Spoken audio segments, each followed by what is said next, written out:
มาถึงอันดับที่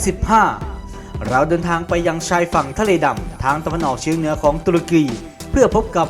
คายคูดีดีสเตเดียมรังเหย้าของทีมริเซสโปสนามแห่งนี้ครับมีความจุผู้ชมอยู่ที่ 15,558 ที่นั่งเปิดใช้งานมาตั้งแต่ปี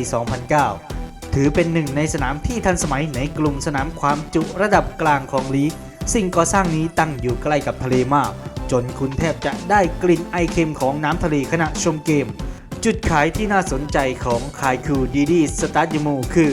ทัศนียภาพอันเป็นเอกลักษณ์ด้วยฉากหลังที่เป็นภูเขาสูงเขียวขจีของเมืองริเซซึ่งเป็นที่รู้จักกันดีในฐานะแหล่งปลูกชาสำคัญของประเทศแม้ความจุจะไม่มากเท่าบิ๊กเนมแต่รูปทรงอัศจรรย์ที่ค่อนข้างชันและหลังคาที่คลุมเกือบทั้งสนามช่วยกักเก็บเสียงเชียร์เอาไว้ได้อย่างยอดเยี่ยมทำให้ที่แห่งนี้กลายเป็นรังเหย้าที่เต็มไปด้วยความกดดันยามทีมใหญ่มาเยือนเป็นอีกหนึ่งบททดสอบสำคัญของทุกทีมที่ต้องเผชิญกับสภาพอากาศที่เปลี่ยนแปลงง่ายของภูมิภาคทะเลดำ